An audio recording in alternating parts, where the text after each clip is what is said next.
really interested in this, despite their terrible name. Um, I'd like to know more, so please do tell all.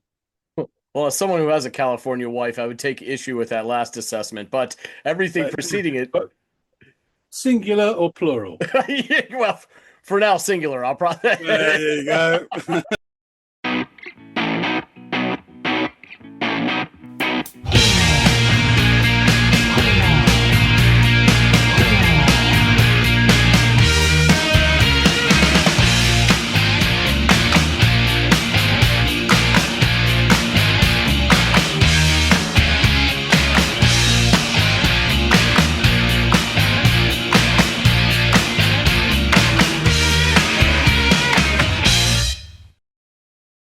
Hey, everybody, and welcome to another episode of the Audiophiles.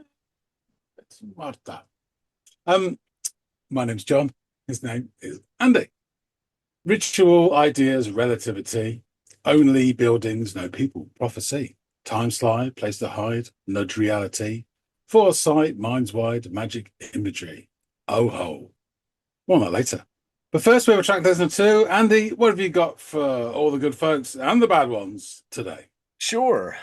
We've got a group called California Wives. Now, have you ever heard of that band? Any familiarity there? No. Okay, fair. The song by California Wives I'd like you to check out is one called Blood Red Youth. And it is a live performance from the Red Eye sessions.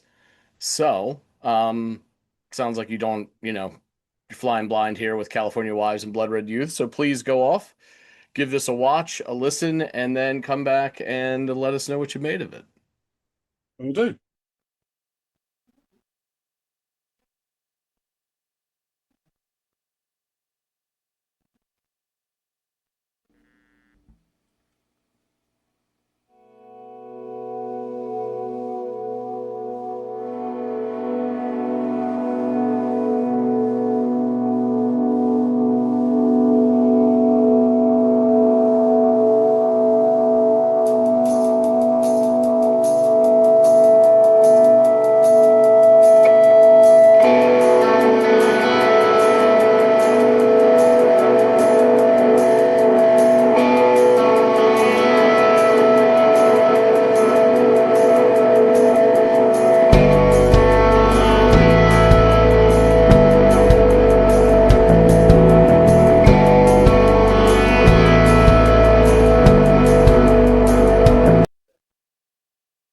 Oh, we're nearly a minute into it. Interesting start. Really sort of, I hate to say this because I don't think that obviously with a name like that, but some really British post-punk sort of start. Yeah, that sort of yawn. I wonder if that was like a keyboardy sound that bled into this guitar sort of sound, and then you get the sort of reverbed chords, and then someone sort of picking, and then the way the bass dropped in as well. A few notes is very post-punky. Let's see how it goes.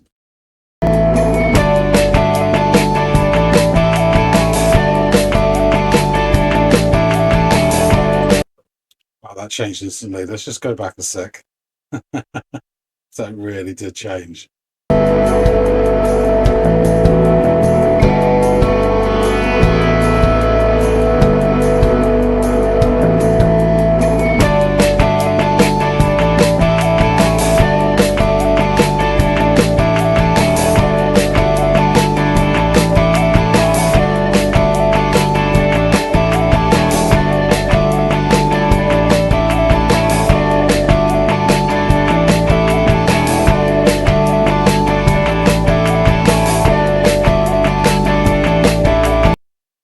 He's about to sing.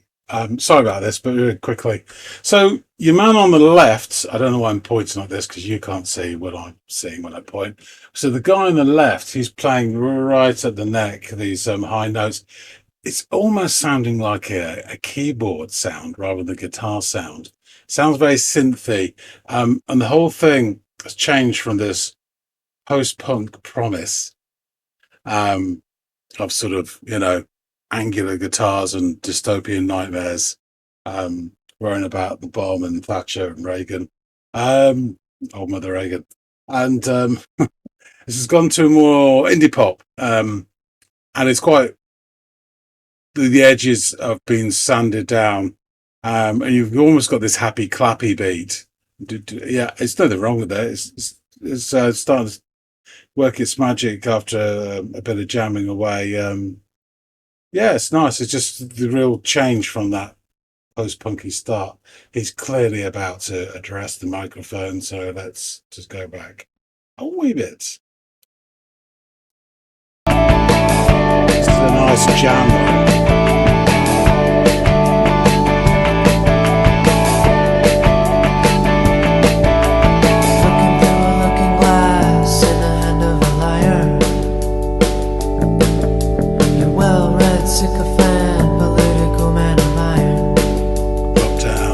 Section. You sweet talk, you kiss and tell who can handle. You keep your face well lit with your television. Now what those people do to you in your blood red hue. Now what those people do to you in your blood red hue. Now what those people do to you in your blood red hue.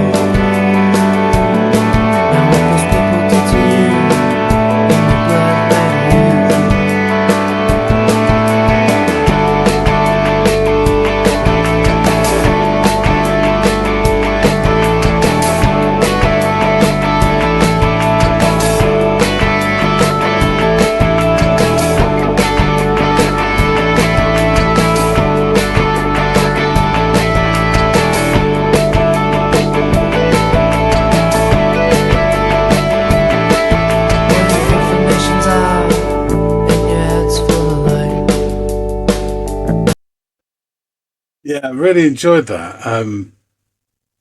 It's weird. I keep hearing these like notes that sound like keyboard parts. There's not a keyboard player to be seen, whether it's just either they've got a backing track or a session guy.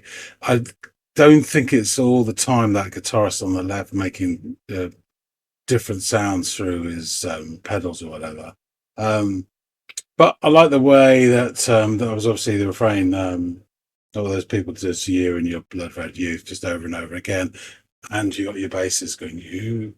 But it sort of built the guitar parts back into it again.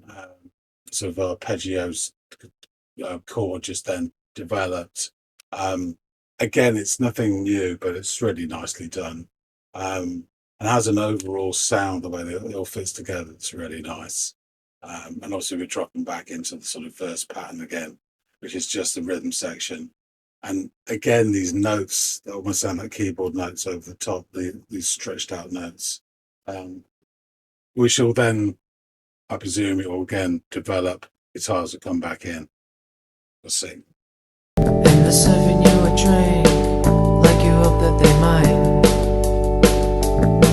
And when you bring it down, subterranean phone calls. Now what those people do to you in your blood red hue. Now what those people do to you in your blood red hue. Now what those people do to you in your blood red hue.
Okay, I'll stop it there. Seems like it's stopped.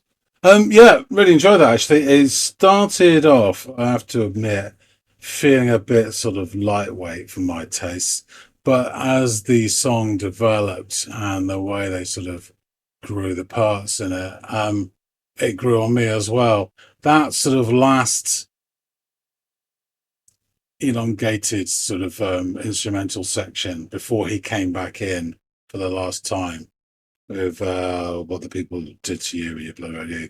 That was really nice. And when you get a bit of instrumental section like that, if it clicks, it kind of makes you get really sort of thoughtful and pondering about things. And that's what it did there. I love the way that your man on the left was sort of more carefully curated notes. And he went off certain bits, and then the singer's guitar, he took over that arpeggiated sort of chord, and then went into the strumming, and the two fitted it interlocks, and the interplay was really nice between them. It got to a point where they sort of hit peak, sort of um, the apex of whatever they were doing. And at that point, you had like just single resonant bass notes at the end of each sort of bar, which again was really nice. The bit before all that, when it dropped down that time, the drum beat, it just reminded me of Tony Basil's Mickey. Anyway, I'm sure it wasn't, which made me smile. So yeah, interesting imagery from the lyrics. I didn't really grasp much.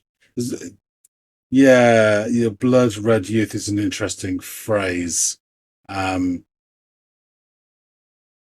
yeah, it could be literal in terms of what the color red and blood red means. Blood red obviously means richly oxygenated. Um,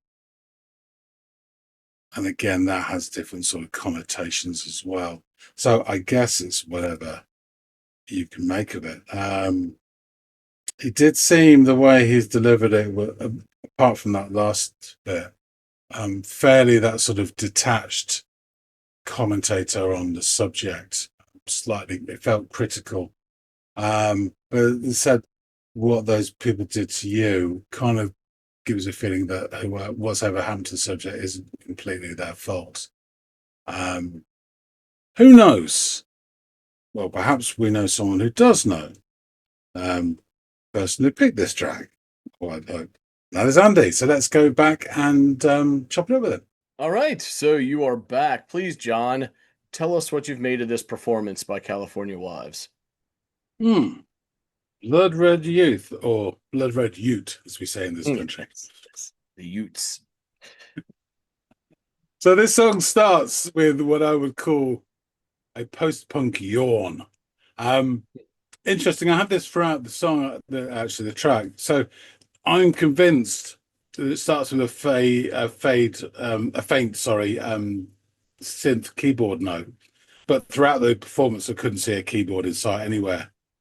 I did notice at some points that the guitarist on the left-hand side of the set, as it were, was arsing around with some things that actually did sound like a keyboard, but not at all times. There was other times when there was this sound.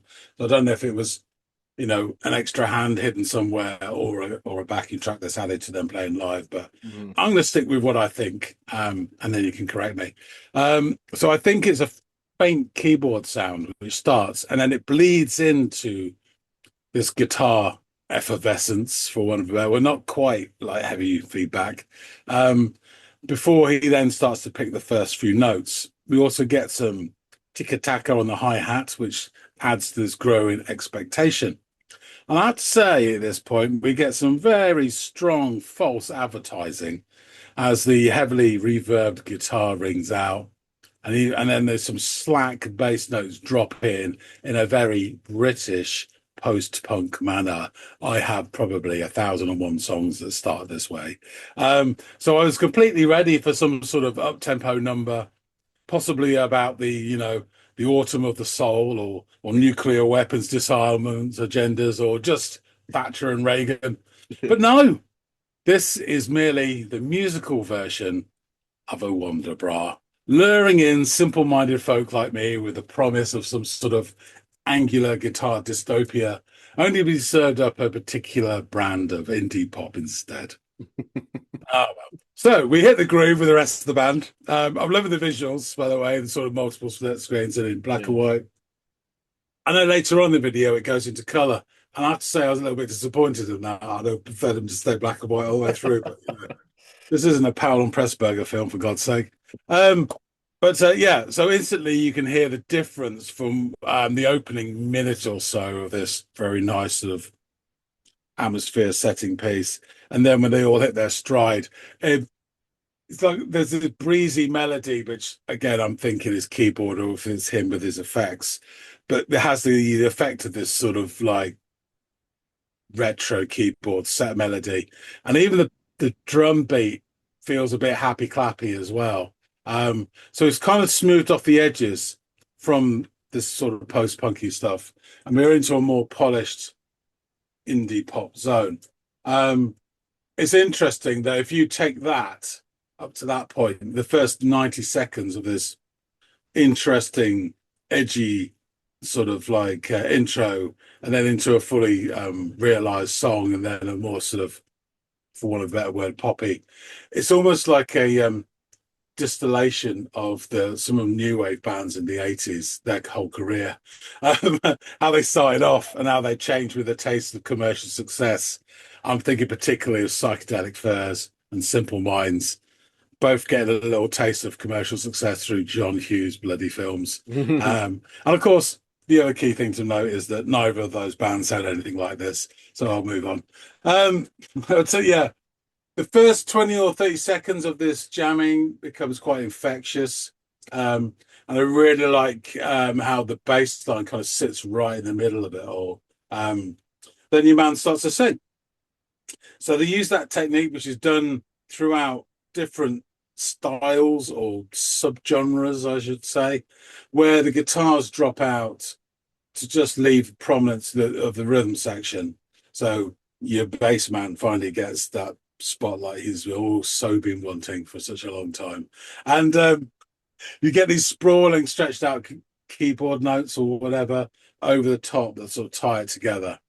It's a very cool, and I mean cool as in detached, kind of verse sounding, with the only real hint of melody, tied together melody, comes from the vocal line, really. And to me, it gives a feeling of almost a detached commentator, perhaps critical of the mise en scène that he's sort of laying out. So I caught the first bit, looking through the looking glass in the hand of a liar.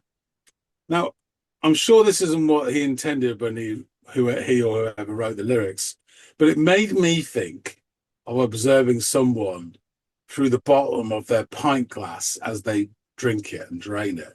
And you're looking through that sort of looking glass. It isn't. But obviously, the phrase looking glass is something that no one ever uses unless they're referring to Lewis Carroll. Yeah. That's the only reason you would say looking glass. Or if you happen to be living in the 1870s, which I suggest none of these guys are. So The next couple of lines you well read, I think Sycophant, and I got Political Man of Iron. Strange imagery, and I'm not quite sure the backstory about Sycophant, etc. Well read Sycophant makes me think of somebody which I shall not mention. But Man of Iron, for me, suggests those sort of fatuous characters that manage to find a spine through some sort of right-wing ideology. Iron Lady.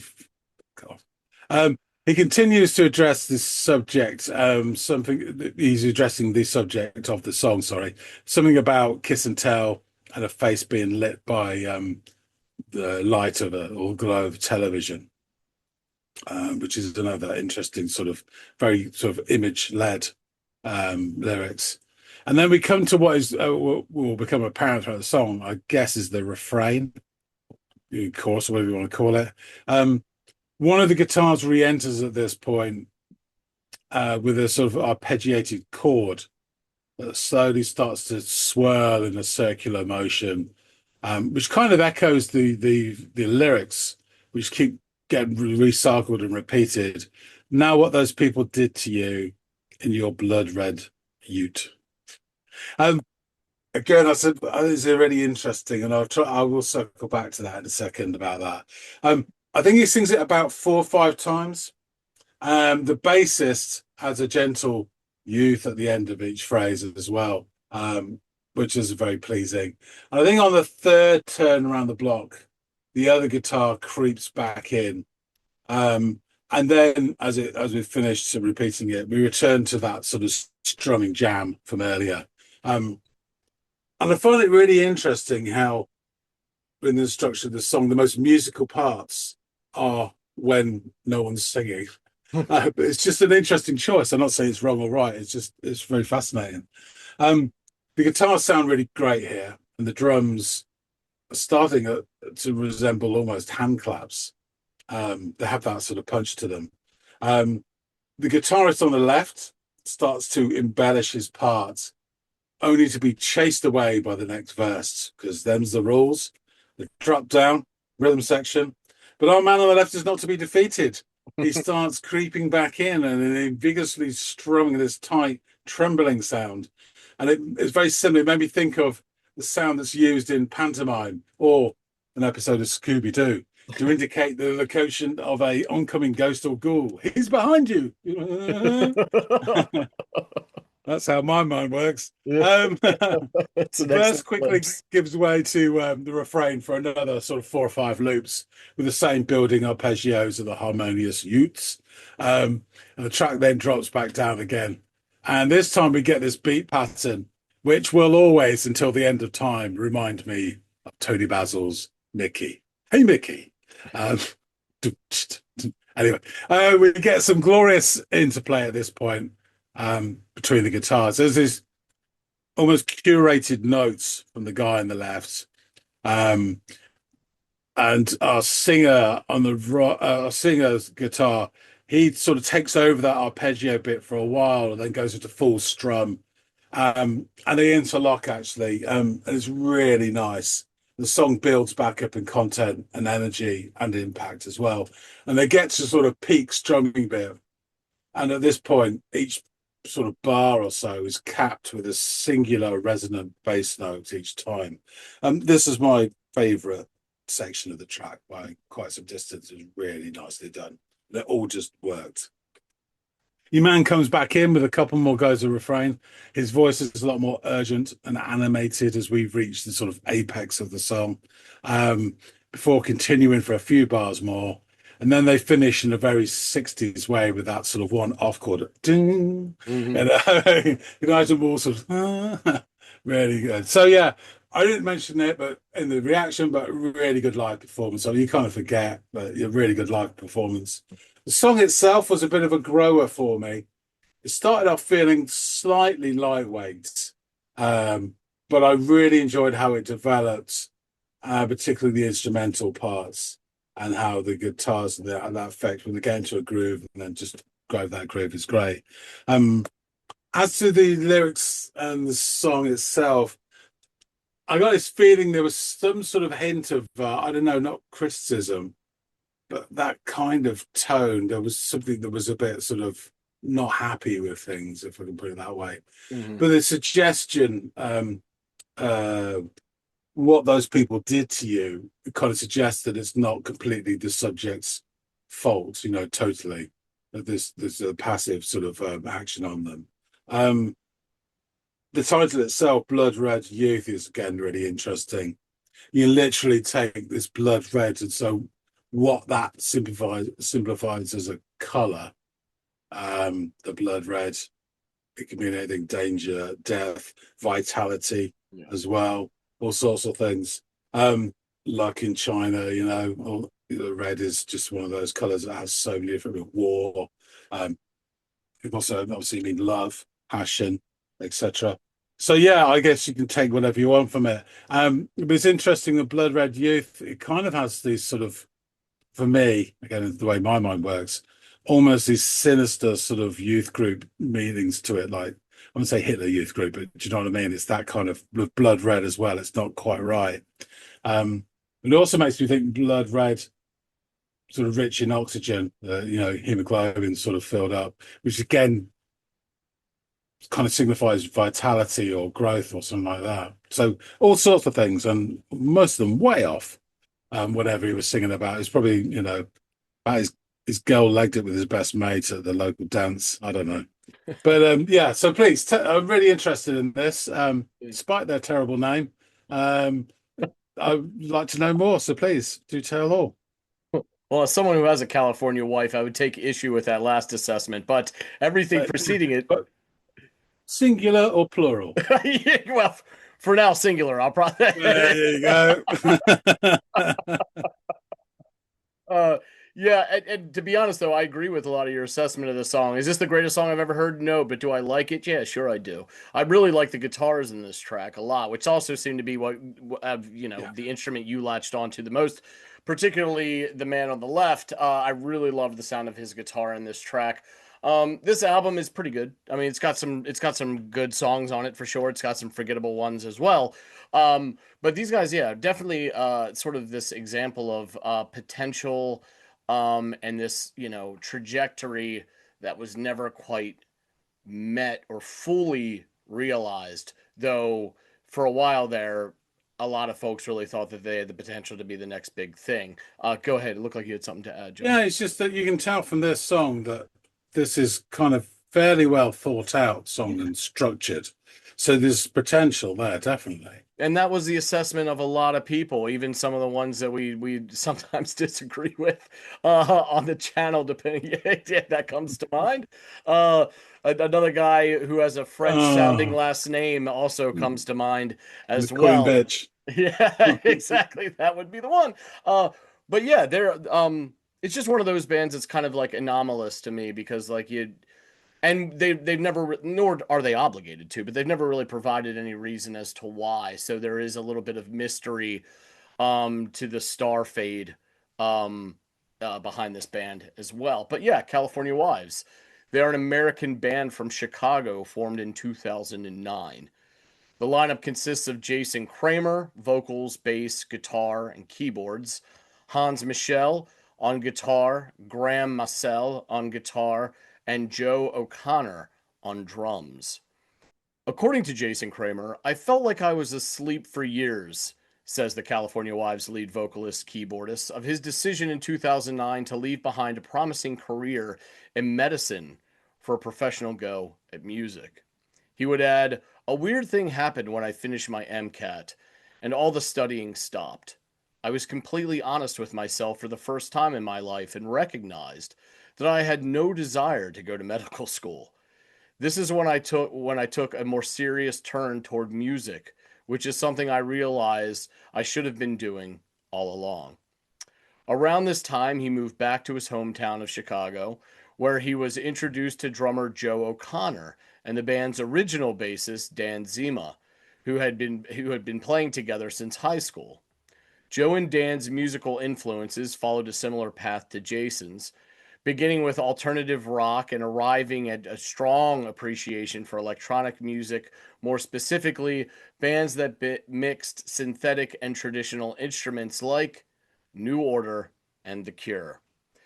It was via this shared appreciation of music and compatible chemistry that California Wives was formed in 2009, with the current lineup being cemented in 2012 upon the new addition of lead guitarist Graham Massell. In 2010 and 11, the band released two EPs, the number 8 EP and the Affair EP. The band then released their debut full length album, Art History, on Vagrant Records in October of 2012. In an interview with Billboard, the band's vocalist and guitarist, Kramer, explained that the album was recorded in early 2012 in New York City with the help of Claudius Mittendorfer, who had worked with Muse, Interpol, and Neon Indian. For the 11 tracks that comprise the album, Jason is quick to point out that songwriting is always the most important thing for us as a band. You can talk about vibe and style, but if you don't have solid songs, you're wasting people's time. He would go on to say that thematically, the album comes from a relatable place of losing one's youth, highlighting tracks like Marianne, 23, and Blood Red Youth for their focus on that topic. A lot of our songs are about getting older because that's something we are all familiar with in one way or another. You want to go back to the way things were, but life is changing and people are too. One person who's taken notice of the band's sound is Joy Division slash New Order's Peter Hook, who appointed California Wives to open for his headlining set with The Light at Chicago's Metro Cabaret. After a formative performance at the South by Southwest Billboard Official Showcase in 2011, national outlets started taking notice, with Pitchfork stating, Chicago New Wave aesthetes, there we are, John, California Wives, caught our ears. And my old Kentucky blog firmly declaring, this could be the next buzz band everyone is talking about. Peter Zimmerman over at Glide magazine reviewed the album, their debut full length, upon its release and wrote, across the 11 tracks that comprise the record, the band stakes its claim in well-constructed, thoughtful, and unabashed pop music. They're unafraid to embrace the 90s influence that so immediately informed their sound. But rather than weave derivative and formulaic alt-rock pieces, California Wives merged the world that they grew up with keyboard-laden aloofness of current-day indie music. But above all, they inject an infectious energy and enthusiasm into their album that nicely fights the aloofness that so many of their counterparts are known for. According to Consequence of Sound, the four members of the Chicago band are definitive in their style, meshing atmospheric textures with stadium rock guitar parts. A new wave inspired outfit who knows that just what they are, and that they intend to make the most of it. In a live setting, it can thrill, even earn the attention and opening invitation from Peter Hook himself last year. On record, it's a band that loves both U2 and the Cocteau Twins. Very different methods of crafting big sounds, so much that they naturally decided to replicate both at the same time. And finally, Brian Tremy of Pace magazine offered up the following in his review of the band's debut album. In the moment of hesitation between the opening chord and the entrance of the entire ensemble lies the enigmatic quality that drives California Wives' debut album, Art History.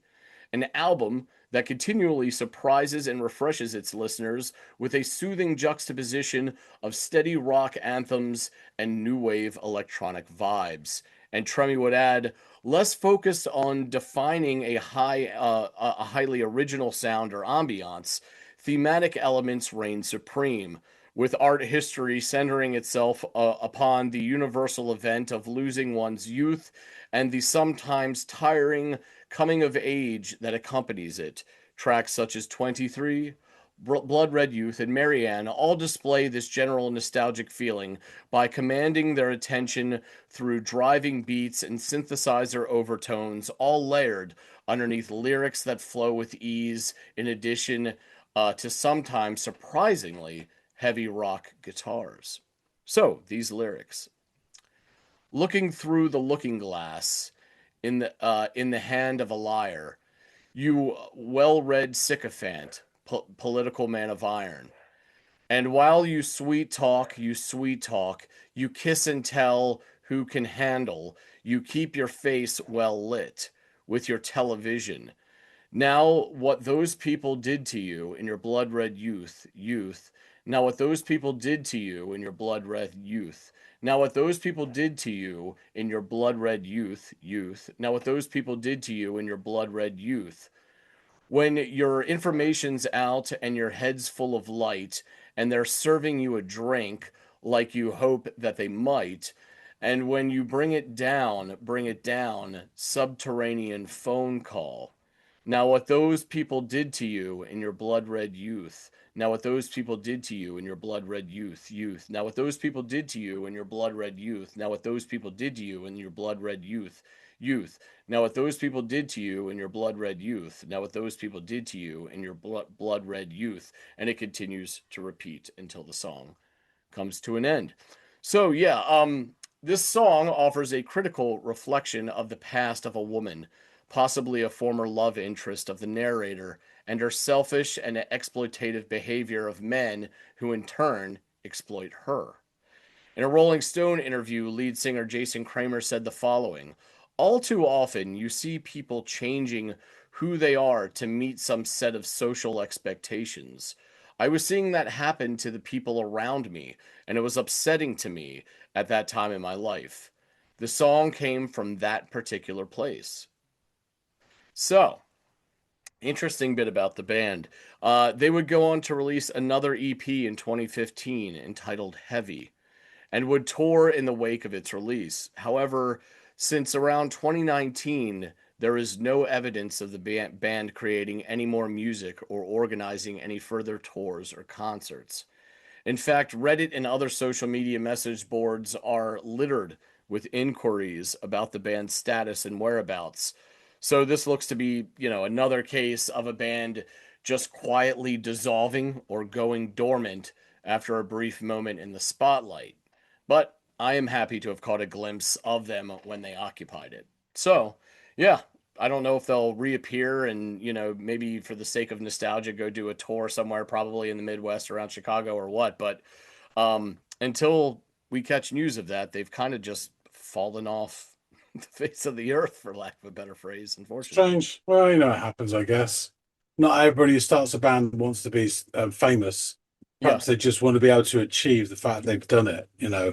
I put out a record. Doesn't matter if it's only sold 12 copies. And Interesting. Briefly, yeah. You mentioned Peter Hook and the like. Guy I know who runs a record store. His missus went last week to see OMD, who was supported by Peter Hook and the like, oh, at Lincoln Castle, which is an ancient medieval castle. The castle walls still exist. You've got this massive square inside, and they're reinventing it now as a concert venue. So I know that Madness is playing there in a couple of nights' time, and Rick Astley and all sorts of nonsense. Um, and they're also showing cinema there as well, outdoors. very cool. Disney's Jungle Book being one of them in a few weeks' time, which I might pop along to if it's Nice. nicely pissing down with rain and sit and watch that outside. The simple bare I've been to, necessities, John. yeah, I've been to a couple of outdoor cinema experiences, and they've been absolutely fantastic. Especially if it's in the evening, it's really, really nice. Yeah, yeah. Yeah. Just reflecting on what about like the band and then their approach to writing this or what inspired this album in it maybe an ironic twist. I mean, they're older now than they were when this album came Yeah, out. I was going to say, People I mean, change, looking like back you on, said. I'm getting old at the age Yeah, of yeah. 23 or Maybe something. I'm gonna Yeah, go well, become a boo doctor. hoo. Yeah. Yeah. You know what I mean? Oh, So just imagine. Fucking yeah, hell. yeah, exactly, You've got it all to come, mate. You really have. Well, I really do appreciate you giving this your ears and your eyes and your feedback, John. So thank you so much Yeah, for that. yeah, my pleasure. Guys, excellent, excellent. Guys out there in the listening audience, please let us know what you thought of California Wives and the song Blood Red Youth. If there's anything else by these guys or if there's any other bands that you want us to check out or any comments you want to add, just feel free to drop them down below. We love hearing from you guys. Also, please like, share, and or subscribe if you haven't done any or all of those things. We really do appreciate it. And hopefully John and I will catch all y'all in growing numbers on the next installment of the Audiophiles. We'll see you later, guys.